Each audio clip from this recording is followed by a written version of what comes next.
Ibrahim Malouf, merci de nous recevoir. Un plaisir. On est à Ain El Abou.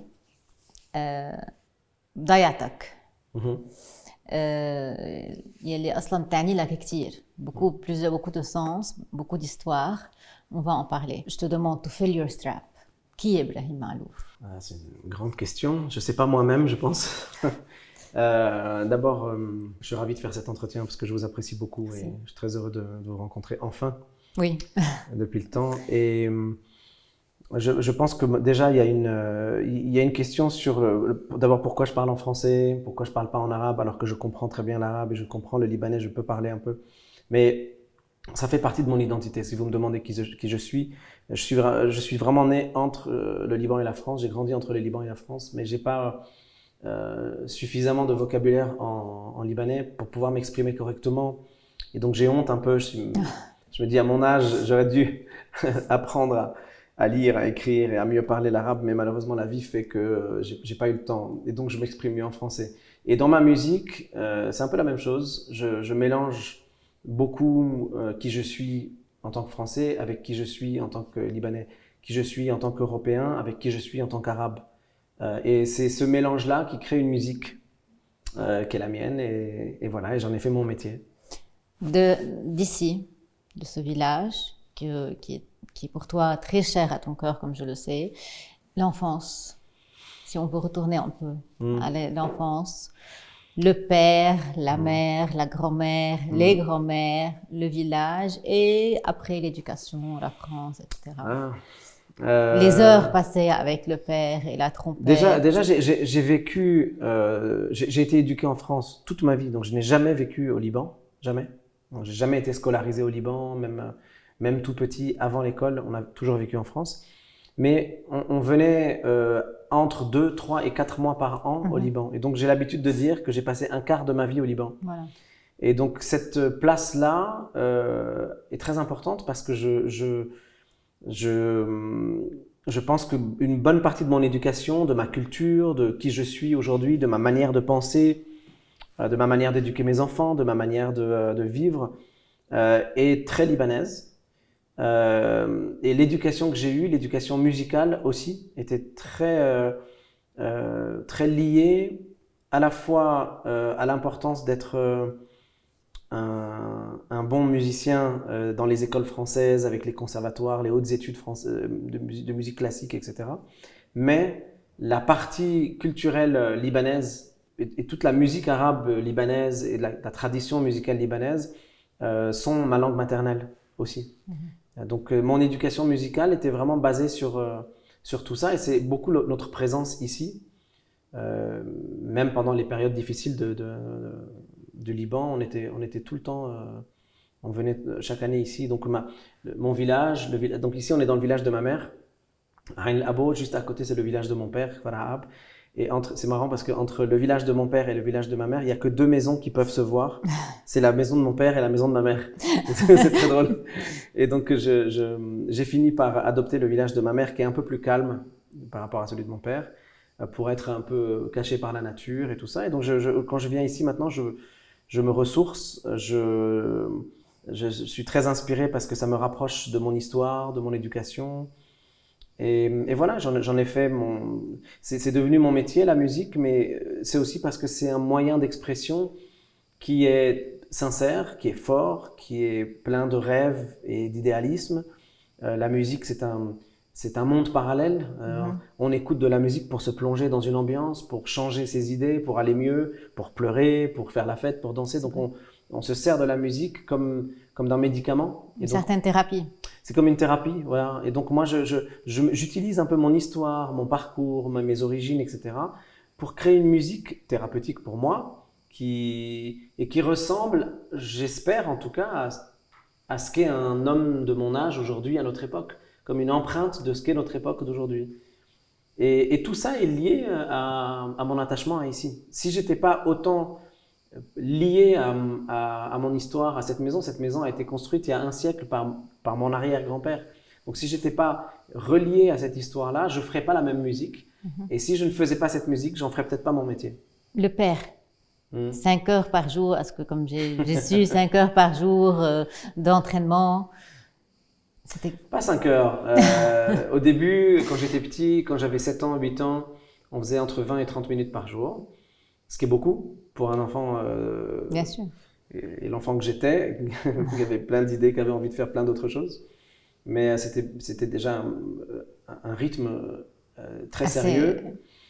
Et puis au fur et à mesure, voilà, ça a progressé. C'est devenu un peu plus, 3/4 d'heure, 1 heure, 1 heure et demie, 2 heures. Et puis c'est pas tellement le temps qui compte, mais aussi c'est le sérieux, la rigueur. Et donc j'avais un cours tous les jours.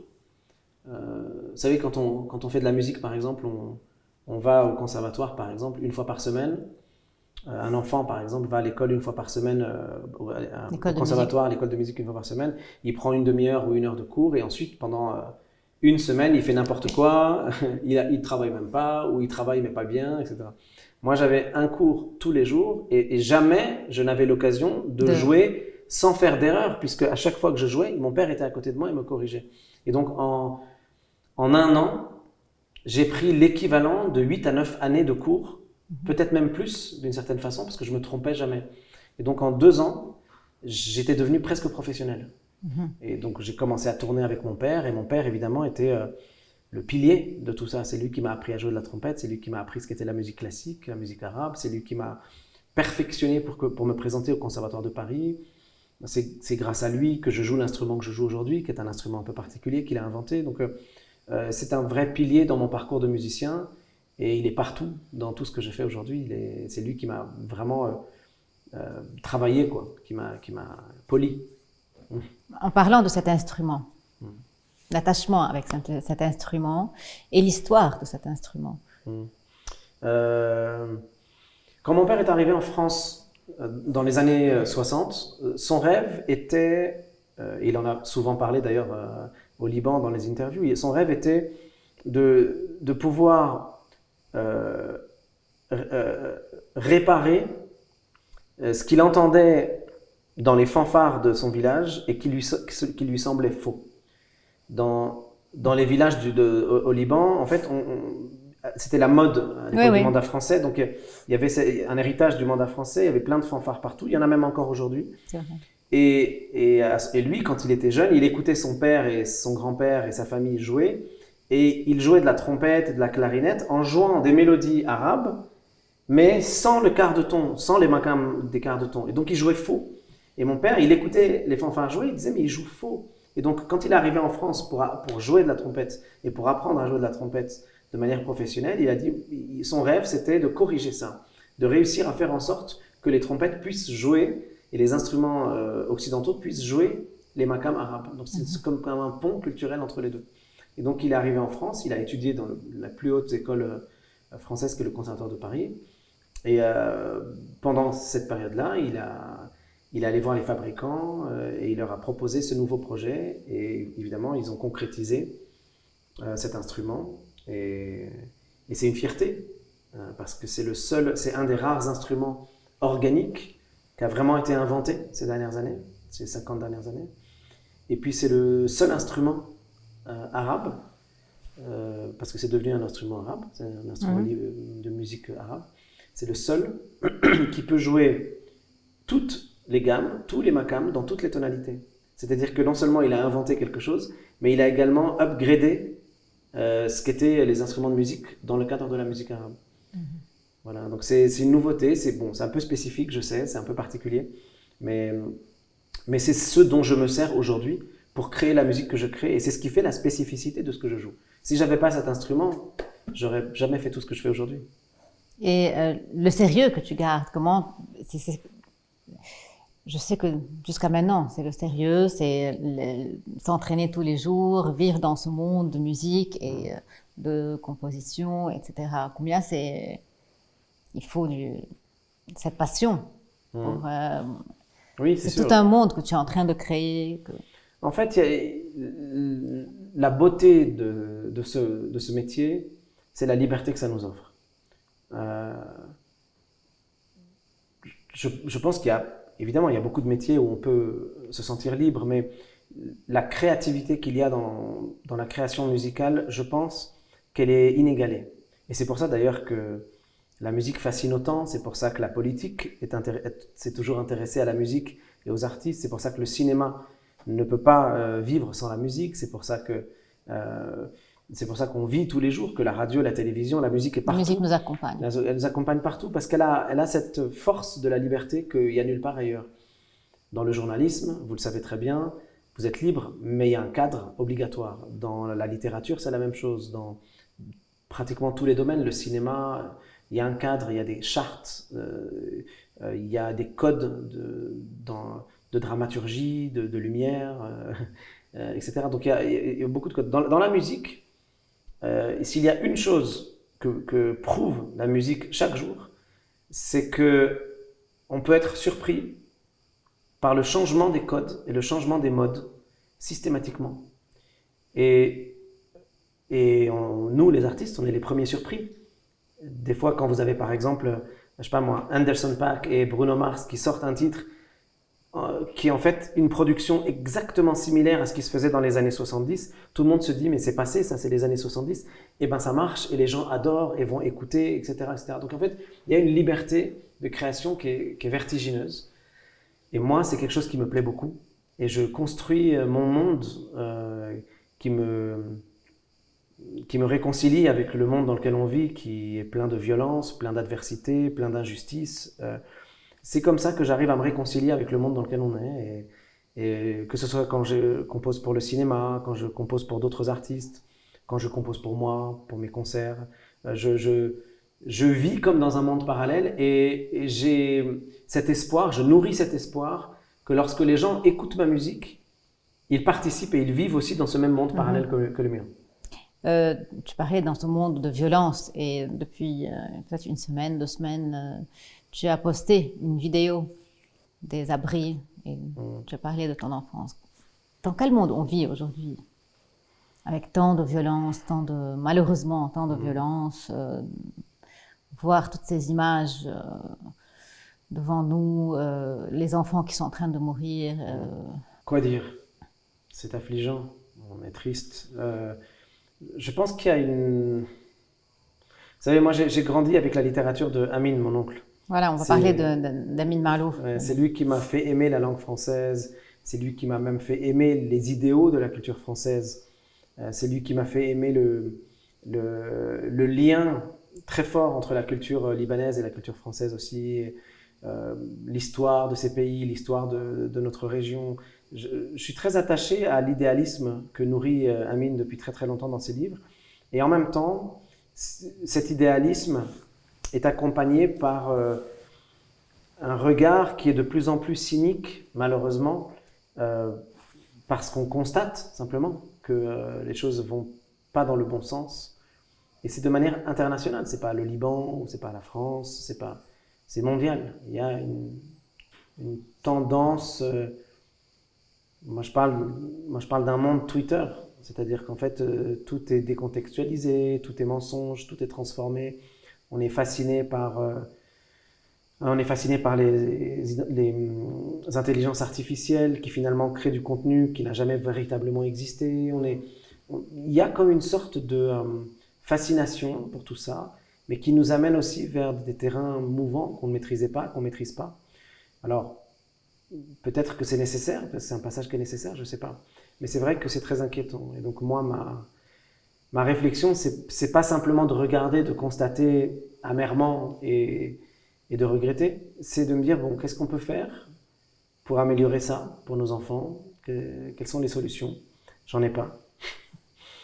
J'en ai pas. Mais j'ai toujours nourri cet espoir que... Encore une fois, je me répète un peu, mais j'ai comme ce sentiment, parce que je l'ai constaté en direct, que la musique peut vraiment avoir un impact sur les émotions. Et quand on arrive à toucher les gens, quand on arrive à toucher les émotions des gens, leurs opinions sont forcément touchées aussi. Leur violence interne est amadouée. L'adversité se calme. On remarque, enfin, moi je le vois tous les jours, moi, je le remarquais même quand j'étais plus jeune, quand par exemple je voyais bien que le regard que portaient les gens sur moi, quand j'étais dans le métro avec ma capuche, mon sac à dos bizarre parce qu'il y avait une trompette, mon hoodie et mes sneakers, et que je prenais le métro, les gens me regardaient un peu de travers, mais la même personne sur scène en train de jouer de la musique on me regardait différemment et on m'applaudissait. Donc je voyais bien qu'il y avait un impact direct de la musique sur l'effet que les gens ont sur vous, sur la violence qu'ils peuvent avoir en eux, sur la peur qu'ils ont. Et donc je me dis que peut-être la musique peut, peut-être pas tout changer, mais contribuer énormément à changer les esprits, à transformer les gens et à les rendre un peu plus humbles déjà, moins arrogants et plus respectueux des autres, plus capables d'empathie vis-à-vis de la souffrance des autres, même quand ils ne les aiment pas.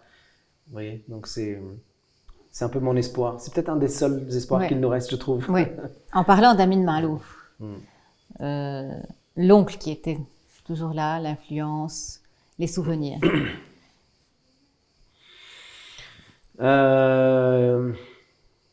Amin est un personnage un peu secret. C'est quelqu'un qui, peut-être vous le savez, fait presque jamais d'interviews, qui, quand on parle avec lui, ne parle pas beaucoup, il écoute beaucoup plus, et quand il donne son avis, il réfléchit beaucoup, et c'est quelqu'un de très très mesuré, et pour qui j'ai énormément d'admiration parce qu'il est d'une dignité que j'ai rarement vue autour de moi. C'est vraiment quelqu'un qui inspire le respect. Et son parcours inspire le respect. Et sa quête de justesse et d'histoire et de bienveillance vis-à-vis de ce monde un peu fou, moi, elle m'inspire beaucoup, beaucoup de respect. Donc, et en grandissant, je l'aimais comme on aime un tonton, comme on aime un oncle. Et en même temps, je le regardais comme quelqu'un qu'il ne fallait surtout pas décevoir. Et même encore aujourd'hui, c'est un peu le cas. Lorsque je discute avec lui, lorsqu'on a des conversations sur la société, sur la politique, sur plein de sujets, c'est peut-être une des rares personnes à qui j'ai presque peur de donner mon avis parce que je ne veux pas décevoir et j'ai tellement de choses à apprendre de lui. Donc j'ai toujours un peu ce lien un peu spécial avec lui que j'entretiens depuis longtemps. Et c'est quelqu'un qui a beaucoup inspiré ma musique aussi. Sa littérature est un vrai mélange culturel idéal, comme je rêverais que ma musique puisse résonner, où son histoire en tant que Libanais, son histoire en tant que Français sont équivalentes maintenant. Et dans son écriture, on sent bien que c'est quelqu'un qui parle avec un cœur libanais et une culture franco-libanaise. Et c'est exactement mon cas aussi. Quand je fais de la musique, c'est exactement la même chose. Mon cœur est au Liban et mes réflexions sont entre l'Europe et le monde moyen-oriental, entre la France et le Liban. Donc je m'identifie, je me reconnais dans ce qu'il écrit. Pour beaucoup, c'est l'image de Brahim Maalouf, peut-être plus le français, même l'international qui est partout. Mais tu as pu garder cet attachement familial et même concernant le Liban. Qu'est-ce qui a fait cet attachement? Parce qu'il y a beaucoup de gens maintenant, malheureusement, qui quittent et qui ne veulent même plus entendre parler du Liban. Toi, tu as gardé ça. Et je sais très bien quand même, quand on parle des grands-mères, ils ont eu un rôle, la famille, la maison, etc. Donc, toute cette ambiance, et ses racines, les gens qui t'entourent, on parlait d'Amin Maalouf, il y a aussi beaucoup d'autres. Donc, qu'est-ce qui a gardé ce lien? Parce que maintenant, on voit beaucoup de gens qui, c'est fini. On quitte, on ne veut plus entendre du Liban, le Liban qui nous a blessés, le Liban qui nous donne rien, le Liban qui nous fait mal. À chaque fois, on vient, on est perturbé, on ne sait pas s'il y a une guerre ou non. Voilà, donc... Oui, c'est vrai. Bon, je pense que mon éducation, certainement... on m'a sensibilisé à l'importance depuis que je suis tout petit, à l'importance de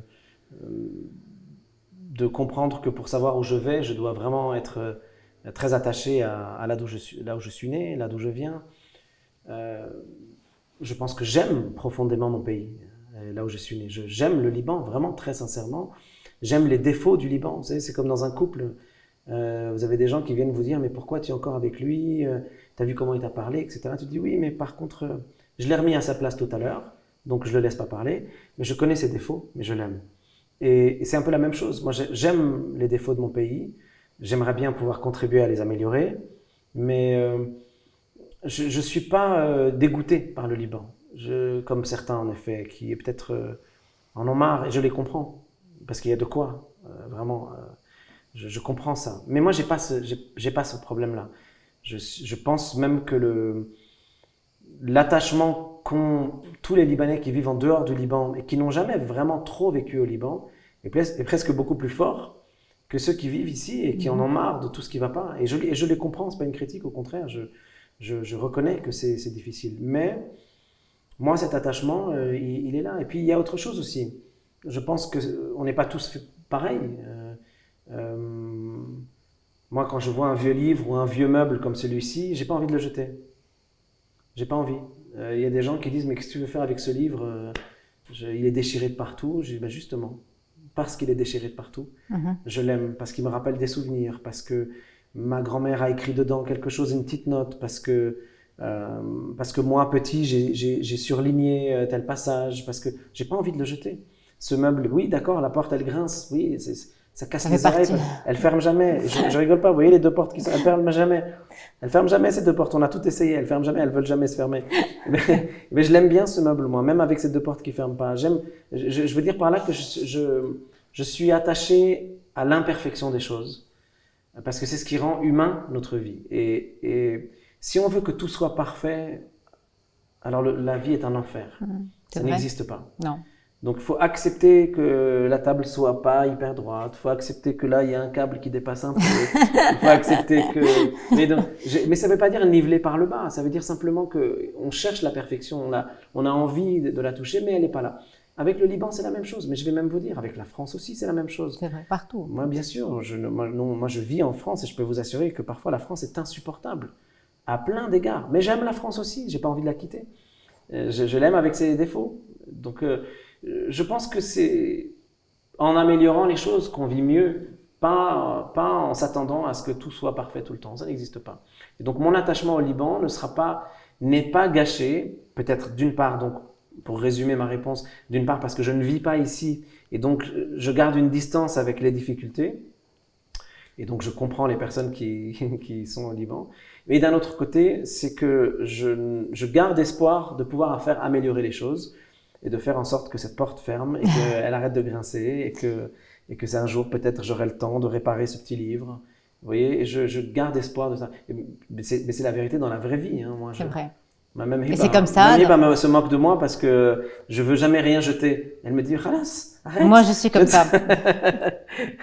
et moi, je déteste jeter, donc je garde tout. Moi, je garde tout. Il y a quelques années, je ne sais pas si vous vous souvenez de ça, mais il y a quelques années, j'ai fait un concert à Baalbek. Ouais. Et en même temps, pendant qu'on était sur scène, vrai, il y avait à peine 15 ou 17 km, il y avait des combats très très durs à Arsal. J'étais très gêné après le concert. Je ne savais pas quoi penser. Mais avec le recul, tout le monde m'a dit « Vous avez bien fait. Vous avez bien fait de faire ce concert. C'est comme ça qu'on résiste. Il n'y a pas que la politique et ça, il y a aussi l'art, la résistance par l'art, la résistance. Donc on a envie que dans ce pays, même s'il y a des problèmes, on continue à faire la fête, etc. » C'est un message pour les Libanais, qu'il faut tout le temps garder l'espoir et on continue malgré tout. Et c'est ce que parfois les autres ne comprennent pas. Comment vous êtes fait, comment vous êtes formé pour pouvoir subir, supporter et continuer. Donc c'est un message de résistance quelque part aussi.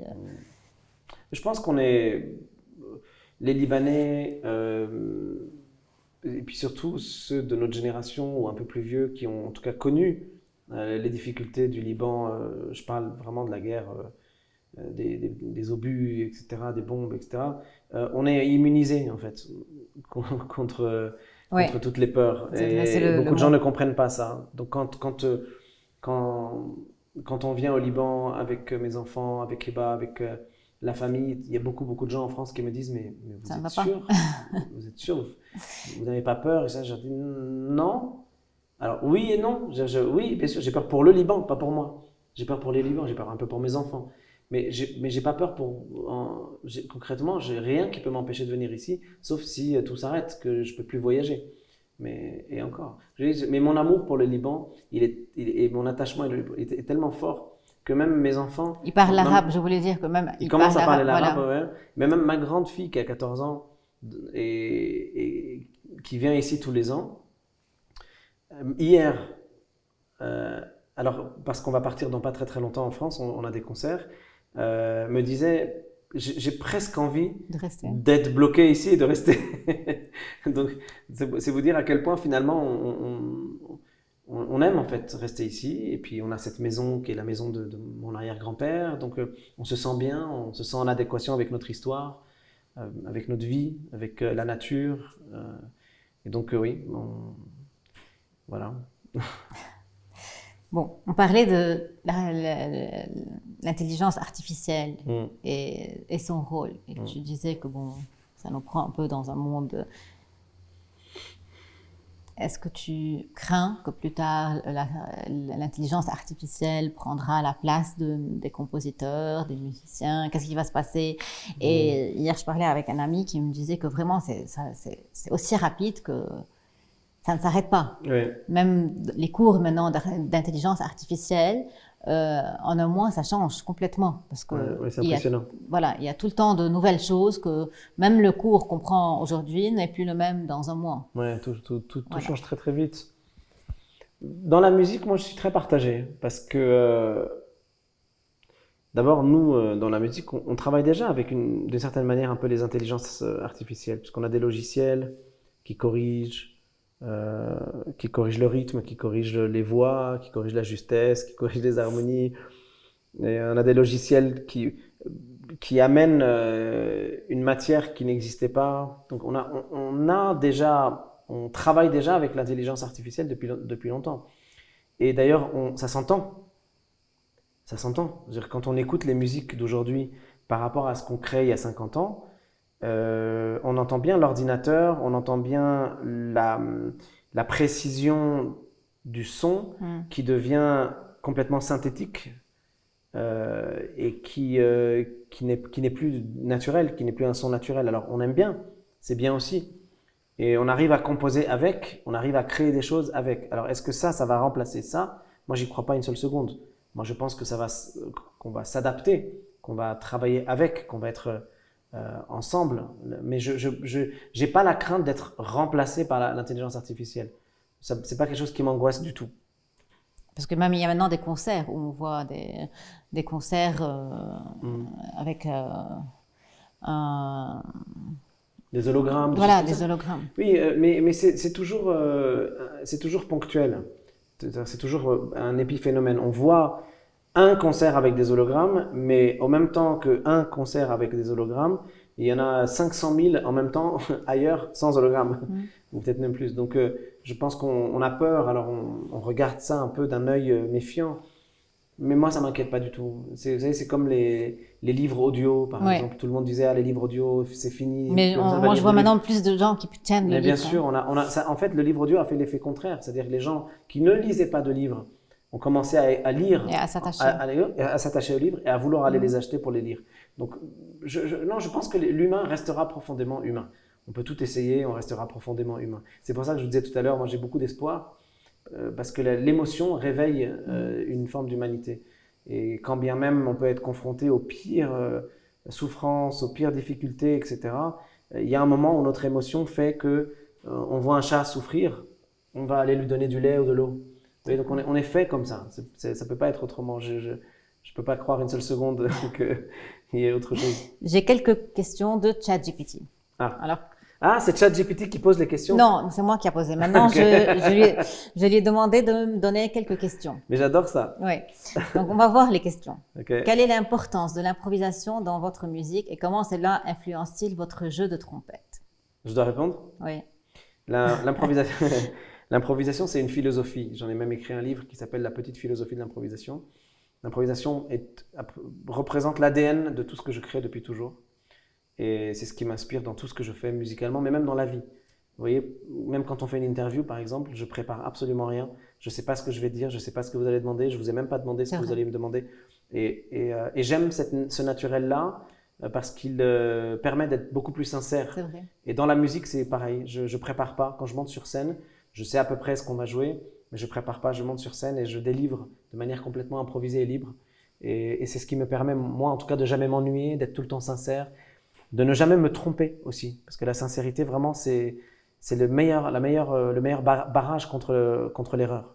Parce qu'en fait, on l'intègre dans ce qu'on dit. Y a-t-il un album ou un morceau particulier qui a une signification personnelle profonde pour vous? Dans toute la musique dans le monde ou dans mon répertoire? Je pense ton répertoire. Ah, c'est compliqué. Il y en a plein. Toutes mes musiques. ChatGPT, là, tu me poses une question trop compliquée. Bon, on a parlé de l'héritage culturel libanais. Les projets à venir? Il y en a plein.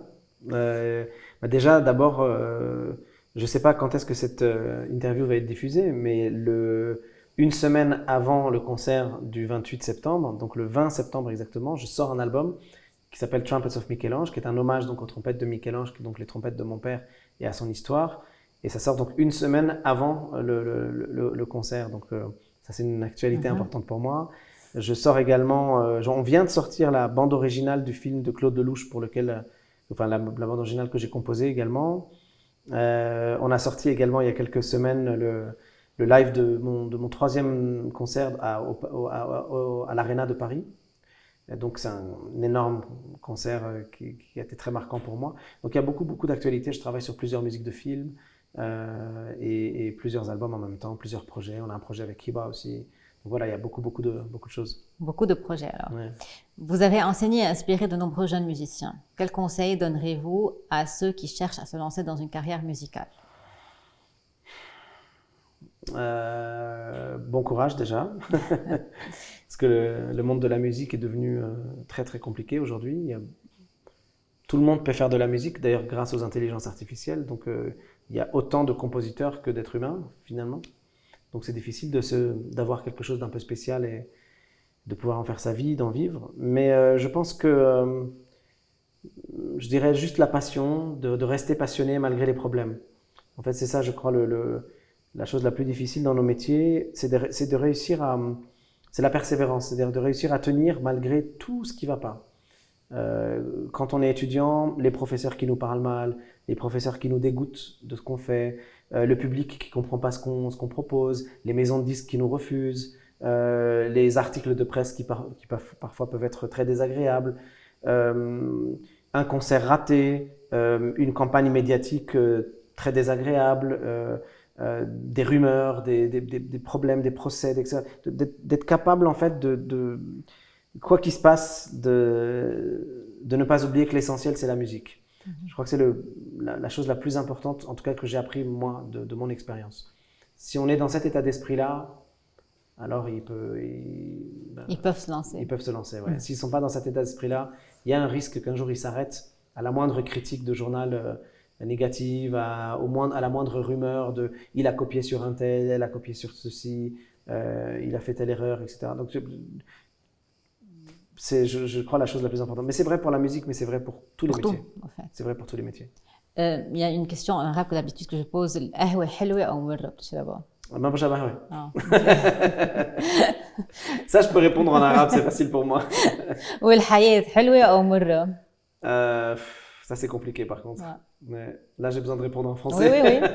Non, je pense que ça dépend, mais j'ai travaillé avec Claude Lelouch, qui est un très grand réalisateur français, et j'étais très fier de cette collaboration. Et au-delà de la collaboration, j'ai rencontré un être humain extraordinaire. Et Claude Lelouch, il a beaucoup d'expressions comme ça. Alors, je n'ai pas mémorisé mot à mot ce qu'il dit, mais il y a une phrase qui veut dire globalement que la vie, en fait, c'est une succession de problèmes à régler. Et que, bon voilà, donc quelque part, si tu aimes régler les problèmes, alors ta vie est géniale. Si tu n'aimes pas les problèmes, alors c'est un enfer. Et si, comme moi, tu es entre les deux, c'est-à-dire tu n'as pas trop de problèmes à régler les problèmes, mais qu'en même temps ça te saoule, mais que c'est pas non plus génial, mais que ça va, c'est l'ascenseur émotionnel. Un jour, tu es heureux, et l'autre jour, tu te dis, faut encore que je règle ça. Puis le lendemain, c'est beaucoup mieux. Et puis il y a les concerts, et il y a les publics, et il y a les interviews, et il y a des gens bienveillants, et il y a des gens malveillants, puis on navigue au milieu de tout ça.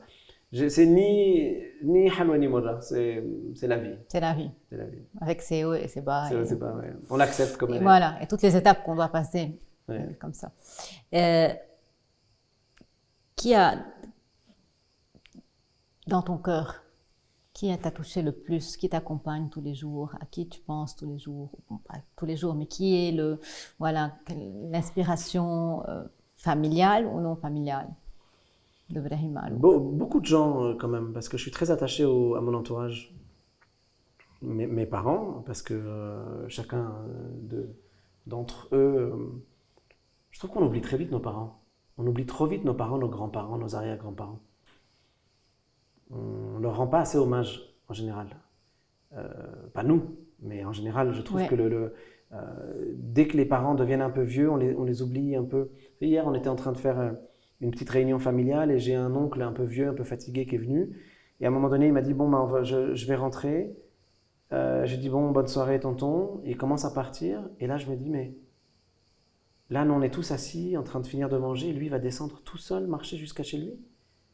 Mais on ne l'aurait jamais laissé marcher comme ça il y a 20 ans. On l'aurait accompagné, on lui dit, viens, on va discuter. C'est pas parce qu'il est vieux ou un peu fatigué que je dois le laisser partir tout seul. Et donc, je suis descendu et je l'ai accompagné une partie de la route. Et je trouve qu'on oublie un peu trop l'importance de nos parents. Moi, ma grand-mère, Odette, donc la mère de ma mère et de Amine, a été un véritable pilier, et surtout dans les dernières années de sa vie, vers 80. Elle a vécu avec toi, n'est-ce pas? Les dernières années de sa vie, elle était avec moi à la maison. Et ces dernières années-là, donc elle avait 96, 17, 18, 19 ans, donc elle avait un siècle, autant que cette maison. J'ai appris tellement de choses sur elle et donc sur moi. Donc c'était extraordinaire, elle a été un vrai pilier. Donc voilà, je pourrais dire ma grand-mère, Odette, je pourrais dire mes parents, mes deux parents, mon père évidemment parce que c'est lui qui m'a tout donné, mais ma mère aussi parce qu'elle m'a donné autant que mon père à travers beaucoup de liberté, beaucoup d'amour, beaucoup de tendresse. Mes enfants, mes 3 enfants, Riba qui joue aujourd'hui dans ma vie un rôle extrêmement important d'équilibre. Voilà, ma famille, je pense essentiellement. Et je sais que ça peut paraître bizarre, mais le public qui m'écoute, les gens qui écoutent ma musique, je pense très souvent à eux. Je pense très très souvent à eux. Alors pas une personne en particulier, mais je me dis tout le temps que ce qui m'a donné la chance de faire le métier que je fais, c'est le respect que ces gens-là ont pour moi et le respect que j'ai pour eux. Et donc j'oublie jamais qui m'a aidé à faire ce métier, c'est eux. Et donc je pense très très souvent à eux. Quand je travaille sur une musique, j'essaie d'être à la hauteur du respect qu'ils ont pour moi. J'essaie pareil, quand je fais une interview, de toujours essayer d'être le plus clair et sincère possible parce que je veux être compris, pas seulement vous, mais les gens qui vont nous écouter. Je veux être compris, je veux que les gens se disent ah tiens, ils nous respectent, quoi, ils s'en foutent pas de nous. Voilà, donc je pense beaucoup aussi à eux. Voilà, après il y a les inspirations musicales, des gens que j'ai croisés comme Quincy Jones, Sting, Lassa de Sela, Mathieu Chédid, des gens extraordinaires qui m'ont inspiré et qui m'inspirent et à qui je pense régulièrement quand je joue. Donc voilà. On va prendre une photo. Avec plaisir.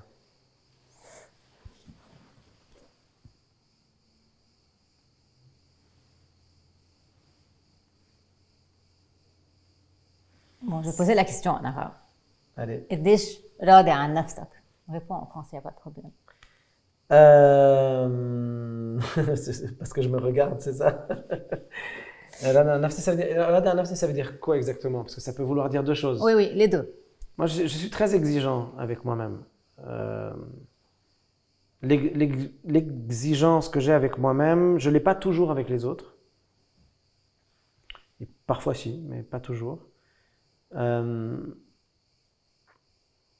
Disons que je connais mes défauts. Je sais où parfois je me trompe.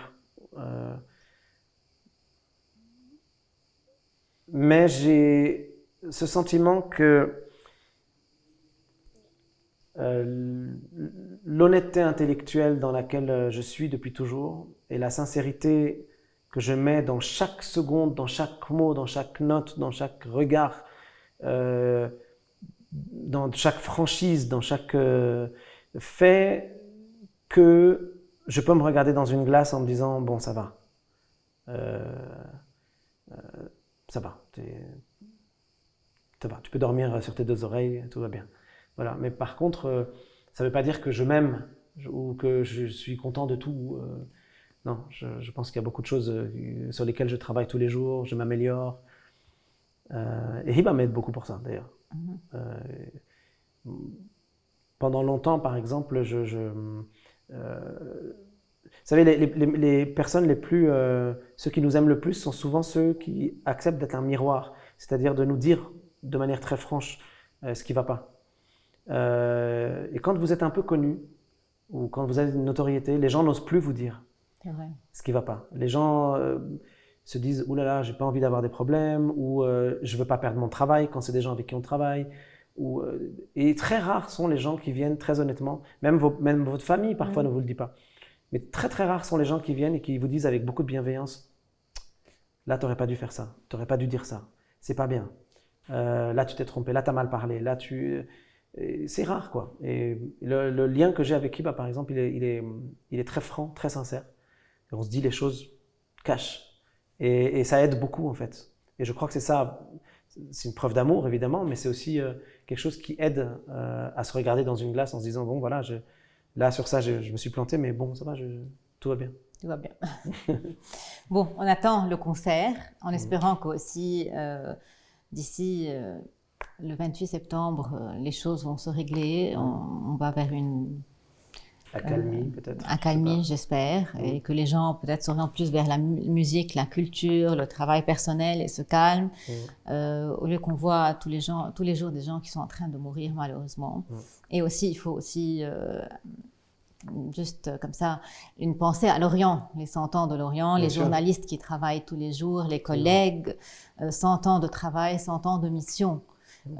Et c'est un travail de passion et de mission tous les jours, de 24 heures, surtout dans un pays comme le Liban où il y a beaucoup de problèmes, beaucoup de guerres à couvrir et beaucoup les journalistes qui mettent leur vie en danger. Voilà. Absolument, je suis complètement d'accord avec ça. Voilà. Et c'est la raison pour laquelle d'ailleurs j'ai accepté cette invitation et je suis très heureux et honoré de venir fêter les 100 ans de L'Orient le jour.